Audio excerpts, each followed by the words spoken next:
Naruto, Ninja Kid 2, Flying Ninja.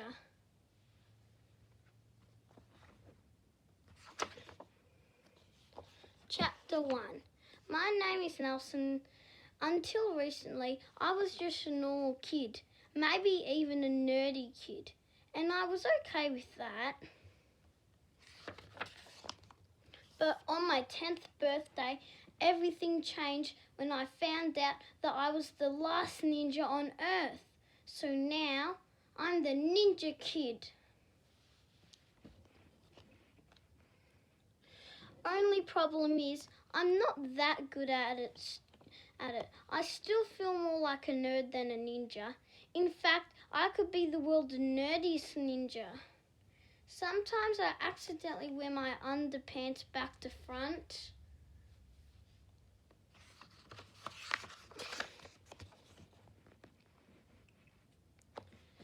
I'm scared of spiders. And I'm scared of heights.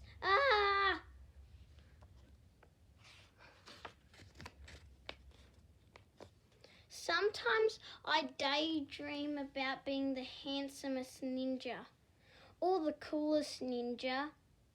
But I'm not that handsome or cool. So being a nerdy ninja kid will have to do for now.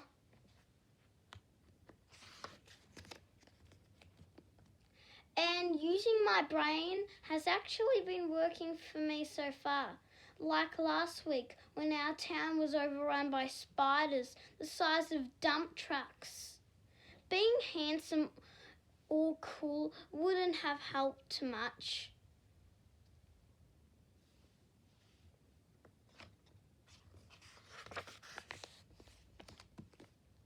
But being clever was useful because I used my brain to come up with a way to shrink all the spiders back to normal size. Zap. And I also managed to shrink the bad guy to the size of a fly. But the strangest thing was he looked like a meaner, skinnier version of my dad.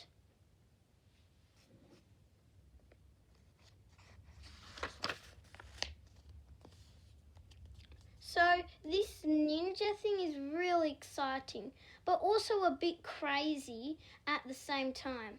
Luckily, I have Mum, Grandma Pat and Cousin Kenny to help me get through it all.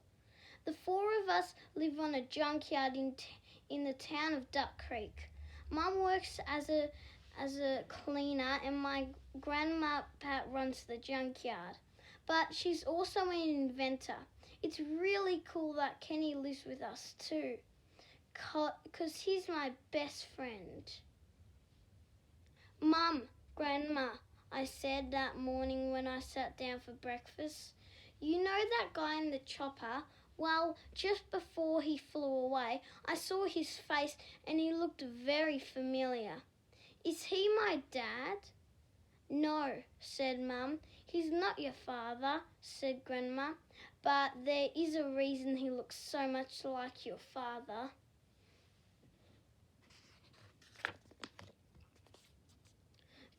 Grandma paused. He's your father's twin brother. What the? His name is Dr. Andrew Kane, Grandma continued. So, he's my uncle? I said. He's a ninja too? He's not, Grandma replied. He and your father are identical twins. They were almost exactly the same until they turned 10. Then your father developed the skills of the ninja, but Andrew did not. This made him very angry. He felt like he was cheated. Was he cheated? I asked. No, not at all. We all have different skills and abilities, and although Andrew was not given strength or speed, he was given amazing intelligence. He became my student and I taught him everything I knew about science and the art of inventing. But Andrew was never happy with who he was. and he didn't see his great intelligence as a gift. He always felt as though he was less than his brother, so he craved power.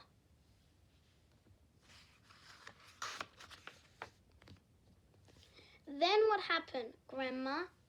He stole all my research and ran away to make himself more powerful. And now he is back. Well, we've got nothing to worry about, Kenny pipped up, 'cause he's as small as a jelly bean. No, Kenny, we have a lot to worry about, Grandma replied. Andrew will easily invent a way to make himself big again, and then he will return, angrier than ever. But what does he want? Why does he keep hanging around Duck Creek?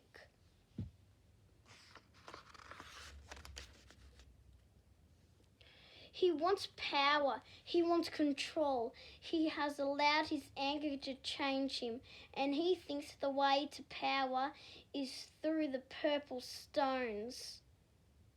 I remember the rare stone I found in the forest. I can't believe I threw it away to scare a spider. We'd never find it again.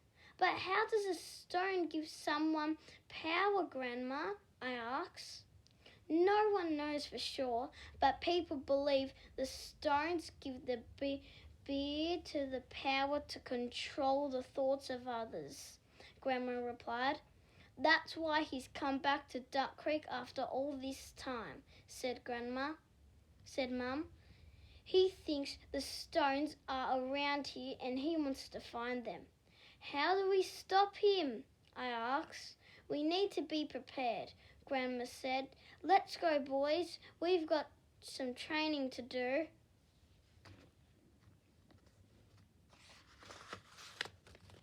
Chapter 2. Kenny and I followed Grandma out to her workshop hidden in our junkyard. That's right, our Grandma has a secret workshop in the junkyard.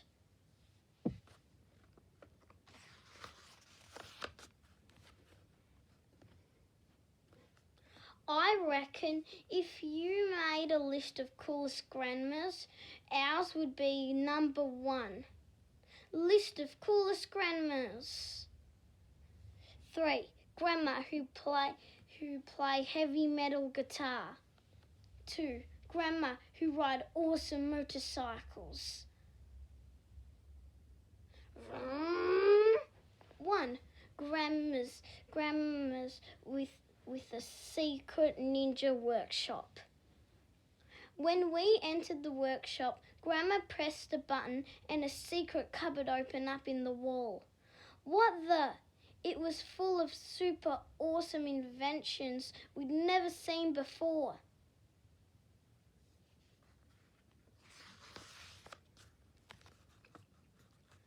I was going to save these for later, Grandma said, but it seems the time has come.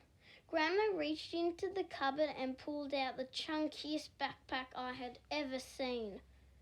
That's one fat backpack, Grandma, said Cousin Kenny. Please tell me it's full of donuts. This backpack is very special, Grandma replied. She pushed a button on the backpack and wham! The bag transformed before our eyes.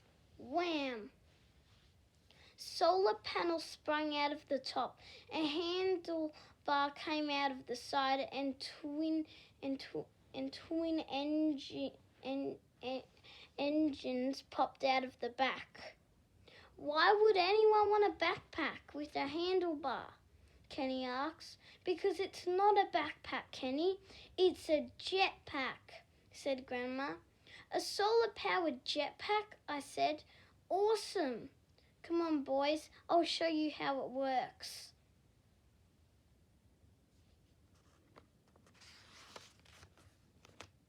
Can I go first? Asked Kenny. As long as you listen very carefully to my instructions and don't get distracted, Grandma replied. Of course I won't get... Hey, can anyone else smell barbecue? Kenny was sniffing the air. Grandma looked at Kenny. Just kidding, Grandma, he said, smiling. As Grandma strapped the jetpack across Kenny's shoulders, she adjusted a few buttons. I'll just turn this down a bit so you can't go too high and hurt yourself, she said.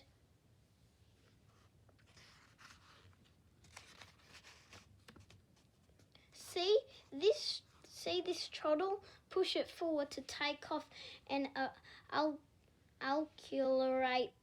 Pull it back to slow down and... What does this X button do?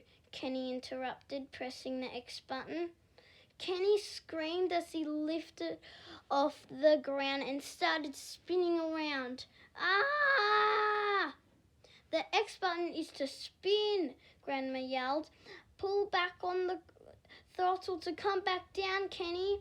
Okay, screamed Kenny. Kenny accidentally did the loop before landing on the ground. Whoa, yikes!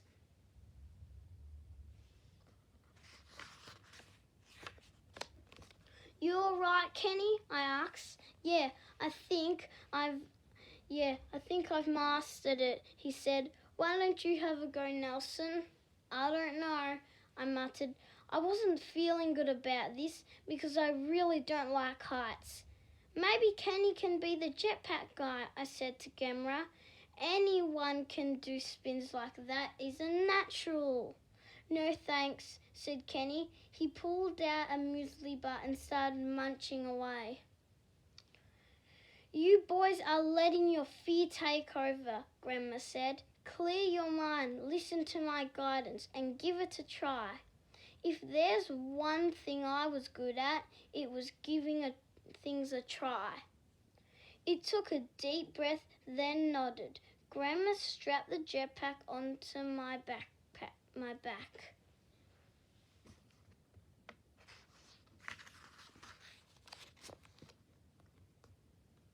Okay, said Grandma. Rule number 1, don't touch anything until I finish my instructions. Especially not the X button, Kenny said with a mouthful of muesli bar. Rule number 2, Grandma continued. To take off, slowly push the throttle forward. I nodded, listening carefully. Rule number 3, Grandma said. To steer, hold on to the handlebar and lean the way you want to go. She demonstrated by leaning her body to the left, then to the right. Rule number 4, to come down, pull back on the throttle. I wish you'd told me all of that, Kenny said. You didn't give me a chance, Grandma replied. You're good to go, Nelson, she said, giving me the thumbs up. I was still feeling super nervous, but I wanted to give it a try. I did as Grandma said, took a deep breath and cleared my mind. I slowly pushed the throttle forward. It fell right off the handlebar. Clunk. Oops, said Grandma. Let me put a bit more tape on that.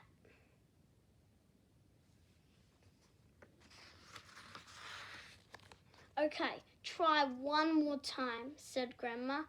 Focus, Nelson, I said to myself, and slowly pushed the throttle forward. I lifted a few centimetres off the ground, then dropped back down. Push it a little further, Grandma said. Can do, I said. But I pushed it too far and whoosh! I ended up in a tree. Sorry, I called down to Grandma. You both need a lot more practice, Grandma said, but not now. It looks like it's about to rain, and if it's cloudy, the jetpack will run out of power.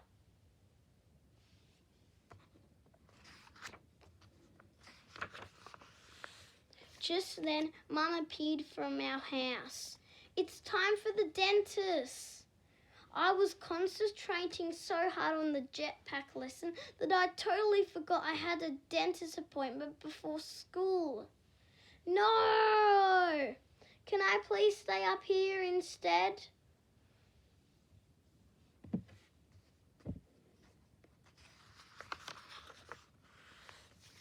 Chapter 3. I hate everything about the dentist. The bright lights, the scary looking scrapey tools, the way the dentist tries to talk to you while they've got their fingers in your mouth. A lot of kids have nightmares about ghosts. My nightmares are about dentists. I'd rather fight another army of giant spiders than go to the dentist. Ping. Do you know what would be really scary? A giant spider dentist. Imagine it using all its tools on you at once.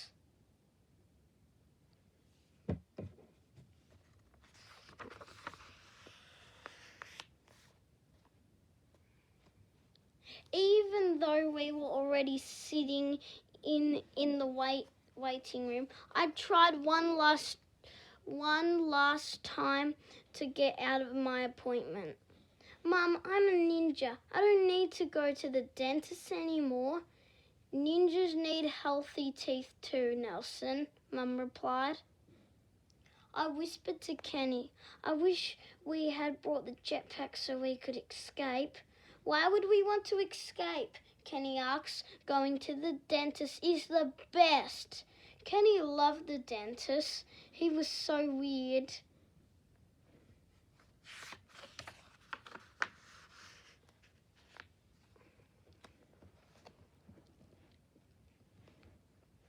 The dentist came out to the waiting room. She wasn't the dentist we usually had. She wasn't scary looking at all. She had a kind face and the brightest teeth I'd ever seen. Hi, Nelson and Kenny. I'm Dr. DK. Now, who wants to go Before she'd even finish her sentence, Kenny had raced into her room, jumped onto the dentist's chair and put the funny glasses on. Mum stayed in the waiting room while Dr. K and I joined Kenny. Yeah. I like your enthusiasm, Kenny, Dr. K said as she pulled on gloves and a mask. So, what have you boys been up to this morning? We've been trying out a jetpack, Kenny said, because Nelson is a Narjaya.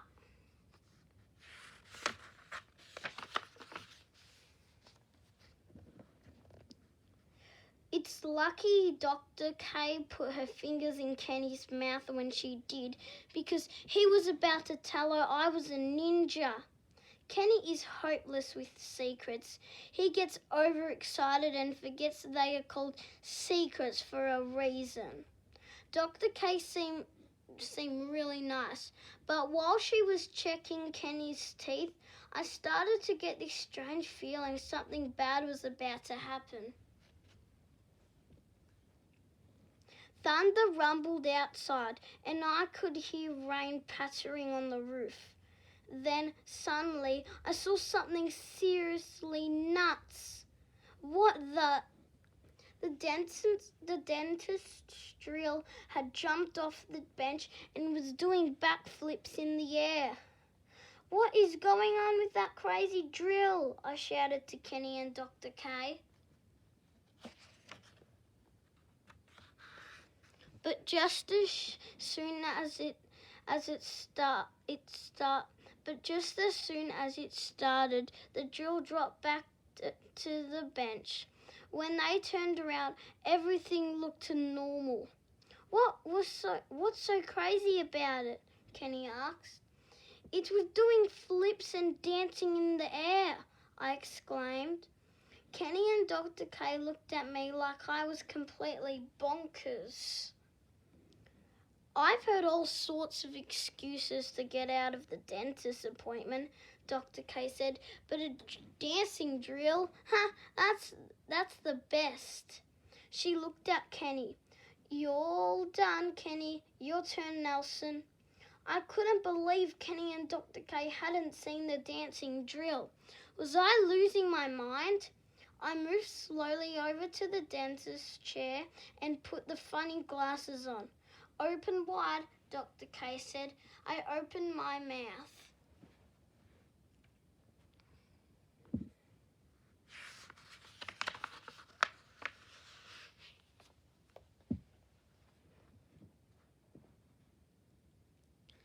More thunder clapped outside. Then, as I stared at the bright lights, they started flickering. Dr. K looked up too. Just a little power surge. She shrugged. I had a feeling it was more serious than that, but for the rest of my checkup, nothing else strange happened. Dr. K made lots of sounds while she looked at my teeth and gums. Excellent.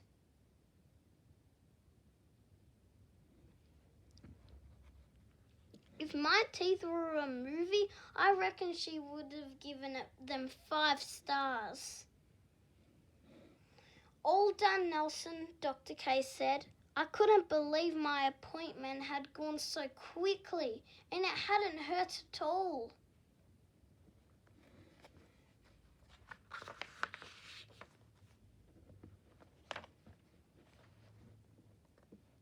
Because you boys have been so good at looking after your teeth, I have a reward for you, Dr. K said. Wait here. Dr. K left the room. Kenny and I looked at each other excitedly.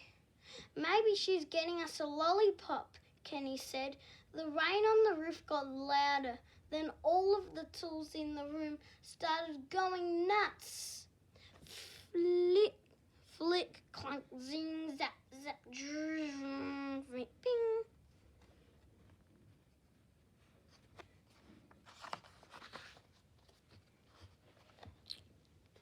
Drills, irrigators, electric toothbrushes all came to life. The chair was going up and down by itself. Clunk, clunk. Lightning crashed outside. Then the tools came straight for us.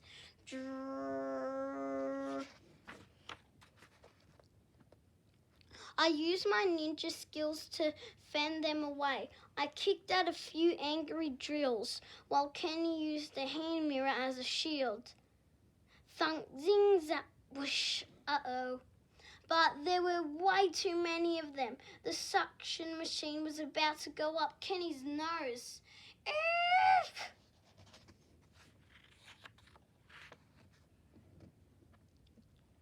Then the rain died down and suddenly everything went back to normal. What was going on? That was close, said Kenny. I did not come to the dentist to get a nose job. I had this crazy idea that the rain was somehow affecting all the electronic equipment. Could it be? Surely not. Dr. K came back in. There's been a lot of noise in here. What have you boys been up to? She asked. Kenny was about to explain, but I covered his mouth. Nothing, just getting excited about our reward. Glad to hear it, Dr. K said. Now close your eyes and hold out your hands. I loved this game.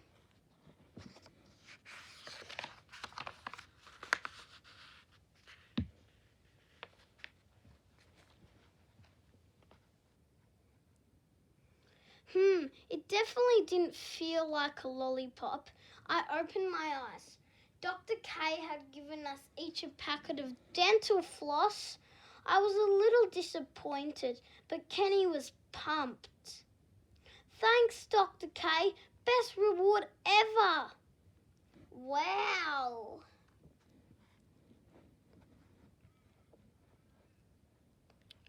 As Mum drove us to school, Kenny and I looked at each other. Did we really just get attacked by dental tools, or was it some weird dream? The rain was still falling, and I I thought I could see a helicopter flying in the distance. Was it Dr. Kane's chopper? Or I didn't know for sure. Could this morning get any weirder?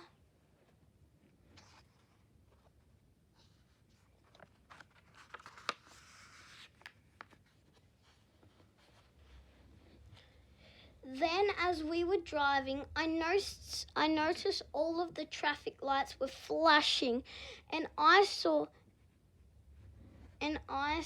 everyone's garage doors flopping up and down like crazy.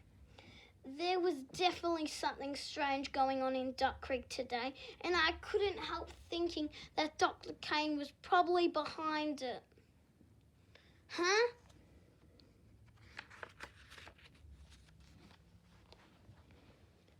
Chapter 4.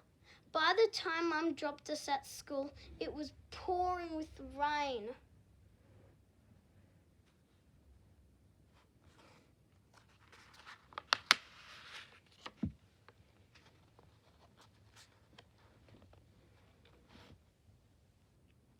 The rain was getting heavier, so I sprinted towards our classroom.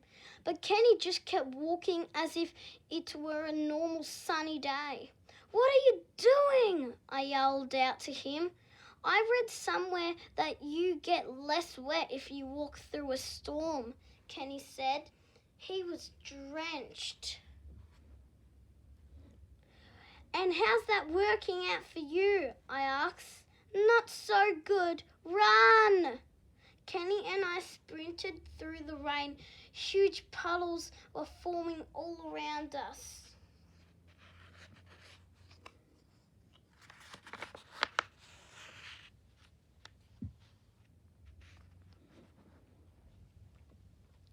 Before I became a ninja, I would have tripped in them for sure. But now I was able to dodge them easily. Poor Kenny couldn't see the puddle till it was too late. He stepped in a huge puddle, splashing water everywhere and soaking both of us. By the time Kenny and I arrived outside class, we were totally saturated. I heard some strange noises coming from inside the classroom. "Did you hear that?" I asked.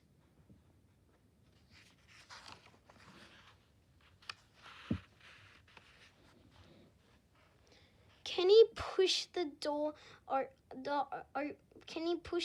the door, and there was Mr. Fletcher standing on his desk screaming. A vacuum cleaner had come to life and was attacking the class. What was going on? The machine was chasing the kids around the room, making an awful sucking sound. Slurp. "I'll go and get help," Mr. Fletcher squealed before jumping off the decks and running out the door.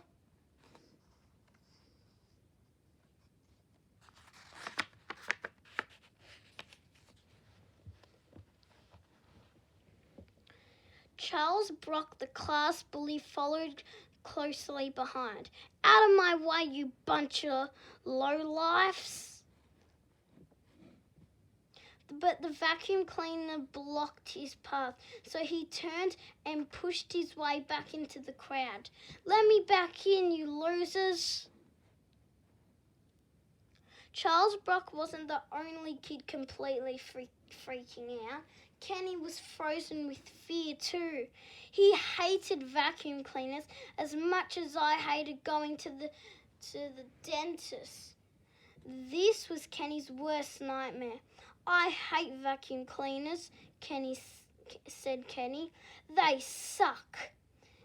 It was hard to argue with him.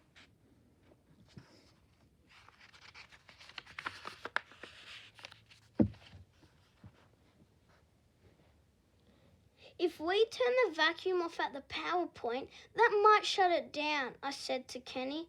There was just one problem this plan. The vacuum cleaner was now in front of the PowerPoint, blocking our way. Slurp.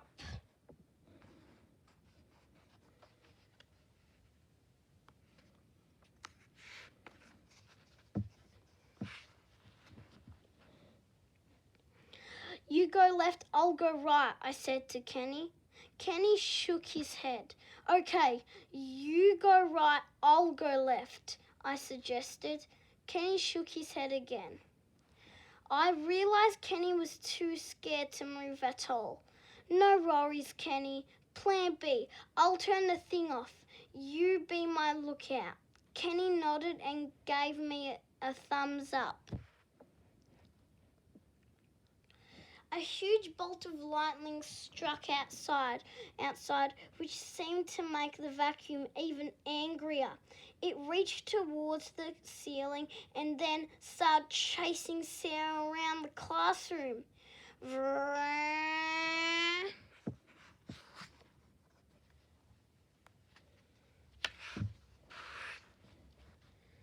Sarah is one of the quickest kids in our class, but the vacuum was even quicker. It pounced on Sarah and wrapped itself around her like a python. Help! I like Sarah a lot. She's one of those nice girls at school. I really didn't want to watch her get squeezed by a vacuum cleaner, but this vacuum cleaner seemed so powerful. How was I supposed to stop it? Be brave, I told myself. So I did a ninja roll underneath the desk and got behind the vacuum.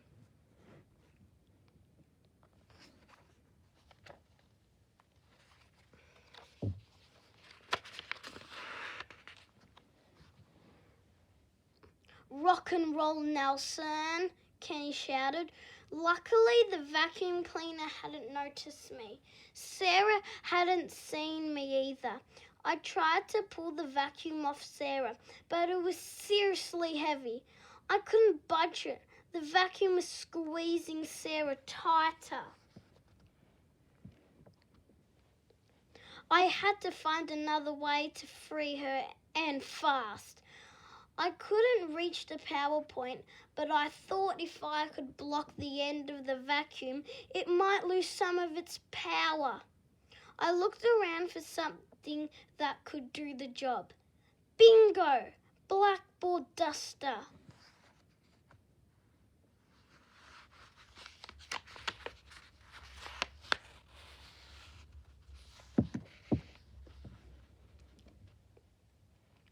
Kenny, throw me the duster. Kenny's throw was way off, bouncing off the ceiling fan onto the wall and then rebounding. Ping! I stretched out my foot and flicked it up to catch the duster. My ninja instincts were kicking in. Now I had to try and block up the vacuum. Only problem was it was waving all over the place like a crazy giant garden hose.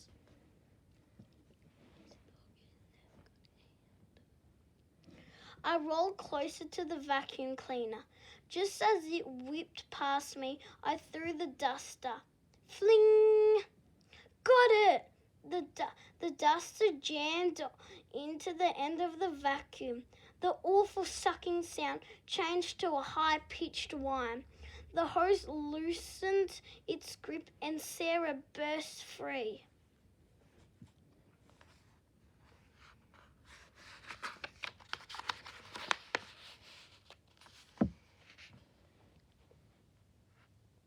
Suddenly, the vacuum went limp, stopping altogether.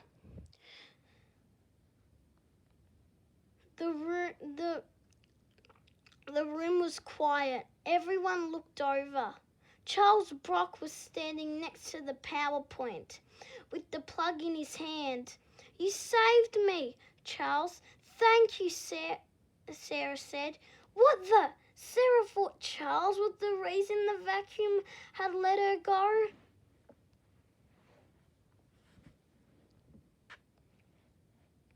any time, Charles said he was always taking credit for things he didn't do.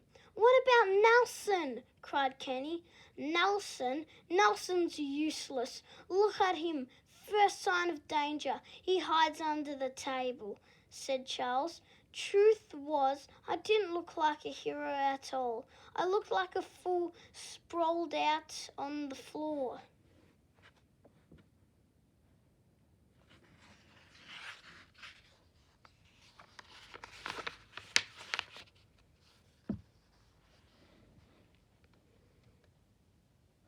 Sarah probably thought I was a big coward.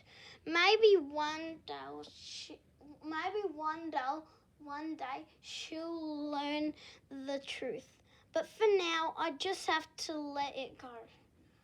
Just then, Mr. Fletcher returned to the classroom. He looked around nervously. Yes, looks like I've got the situation under control. Back in your seats, everyone. Today was getting stranger by the second.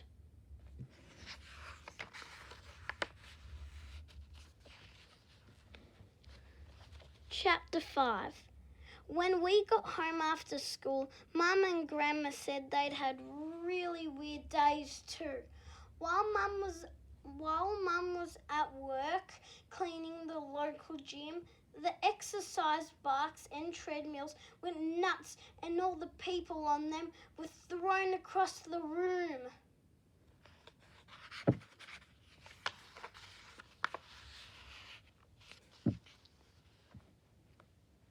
Grandma's day was even crazier. Her Zap-O-Matic came to life, escaped the workshop and started shrinking everything in its path. Trees, cars, even a few unlucky animals. Oops. Luckily, Grandma zapped them back to their normal size after the storm had passed. Zap! Why is everything attacking us? I asked. I think someone has infected everything electric with the virus, Mum said. Like the flu? Kenny asked. I thought I saw that vacuum cleaner sneezing.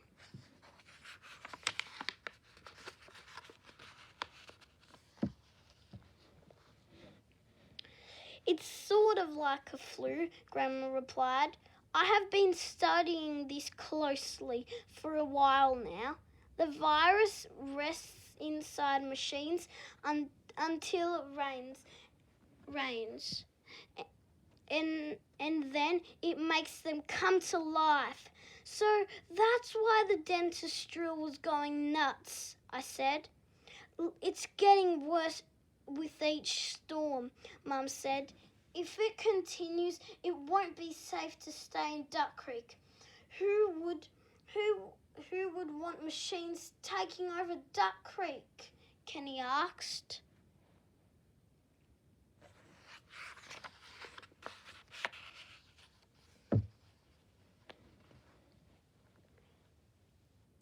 I had some idea. The same person who created giant spiders.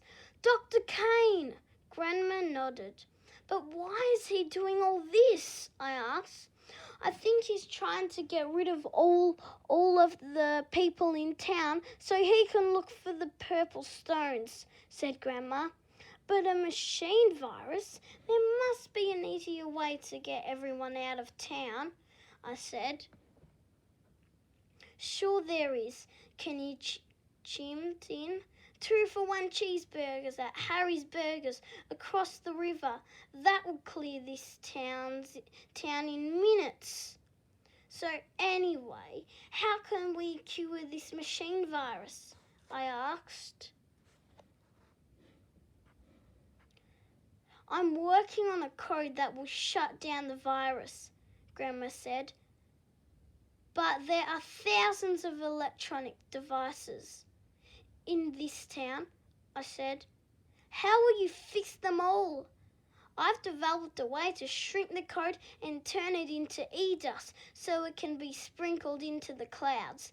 Then, when it rains, the coat will spread all over Duck Creek. How will you get the coat into the clouds, Grandma? I asked.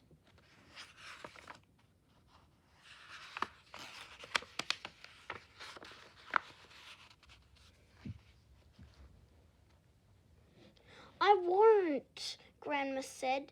Then she pointed to me. You will. What? I almost fell off my chair. That's why Grandma has been teaching you to use a jetpack, Mum added. But won't the jetpack take on a life of its own next time it rains? Kenny asked. It'll be twisting and turning more than an ice skater with an itchy bum. Solar-powered machines aren't affected by the virus, Grandma said. But I'm hopeless at the jetpack. I couldn't get past a tree. I'll never get up into the clouds, I said. That's why we're heading out now for more practice, Grandma said. Kenny pointed at me. Ground control salutes you, Captain Nelson.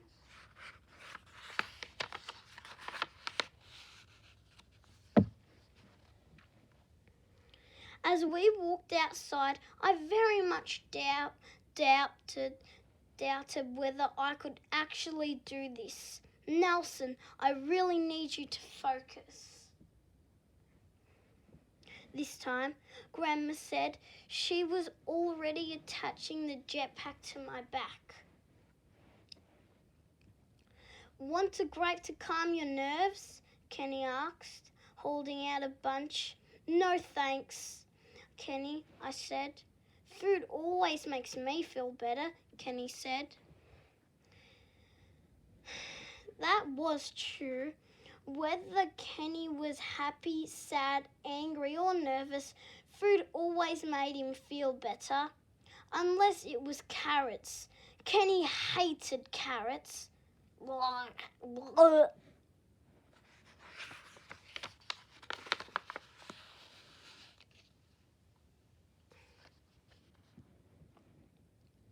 Nelson, we don't have much time, Grandma said. Push the throttle forward. Not too soft, not too hard, just right, Kenny said. I didn't want to end up in a tree again. I didn't want to let Grandma down either. I calmed my nerves, then pushed the throttle. Whoa! This time I didn't fly into the trees. I hovered at a safe height. Nice work, Nelson, Grandma yelled. As I got more confident with the jetpack, I soared higher into the sky. At first, I was a little shaky, but the longer I spent in the air, the more in control I felt. Soon, I was soaring through the sky like an eagle. It was such a cool feeling.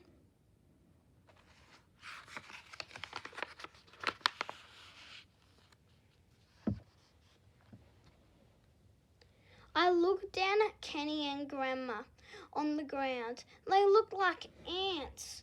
Well, ants with 2 arms who were wearing clothes and throwing grapes. What? A grape hit me right on the forehead. Ping! Hey! Grandma was throwing Kenny's grapes at me. What are you doing, Grandma? I yelled down to her. Teaching you how to dodge and weave, she said. Grandma threw another grape and hit me in the neck. Lean in the direction you want to go, Grandma yelled, hurling another grape.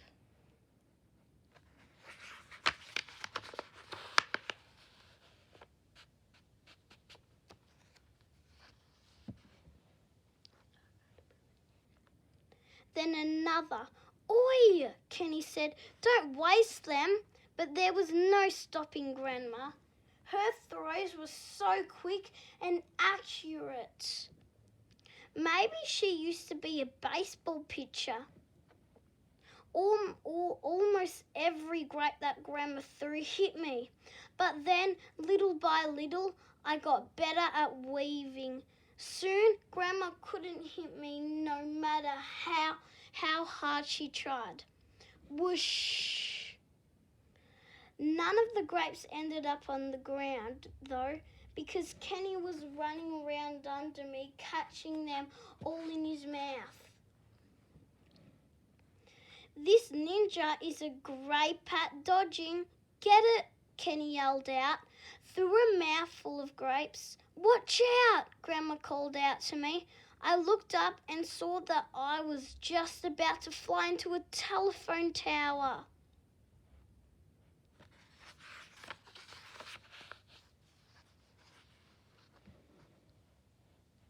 Ah! I leant hard to the right and just missed the tower. Phew! Suddenly, a light started flashing on the jetpack. I think that's enough practice for now, Grandma called out. When you see that light, it means the jetpack is nearly out of power and you have to come down immediately. Okay, I shouted. I couldn't wait to take the jetpack off after my near miss. Welcome back to Earth, flying ninja, Kenny beamed. You've improved, Grandma said, but you need to maintain your concentration. Okay, Grandma, I replied. Soon you'll be able to dodge dodge an entire fruit salad. Now follow me. I've got something else to show you.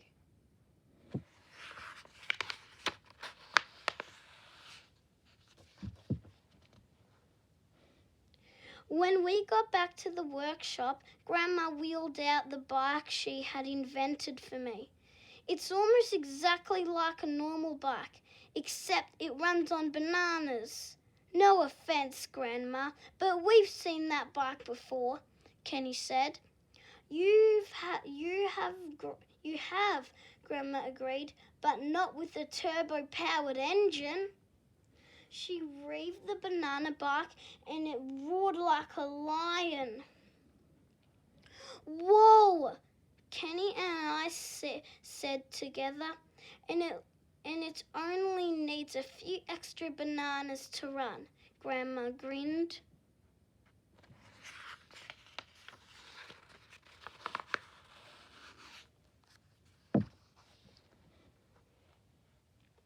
I've got something for you too, Kenny, Grandma said, hurrying back into the workshop.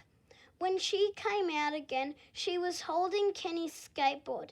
It now had a motor attached too. What have you done to my awesome skateboard? Kenny asked. I've made it even more awesome, Grandma said, with the carrot-powered motor. But I hate carrots. Exactly, Grandma laughed. So there's no chance of you eating all the fuel. Even Kenny couldn't help laughing at that.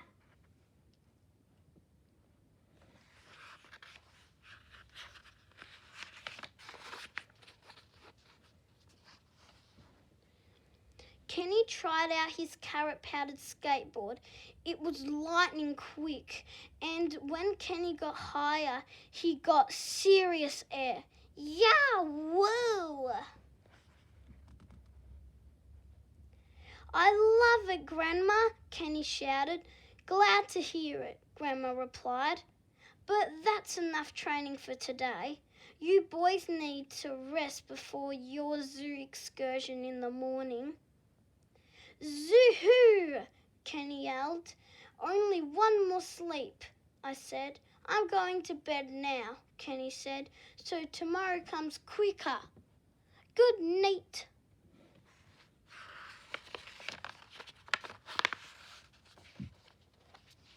That is the end of part part 1, guys. And the next video will be coming up soon. So see ya in that one.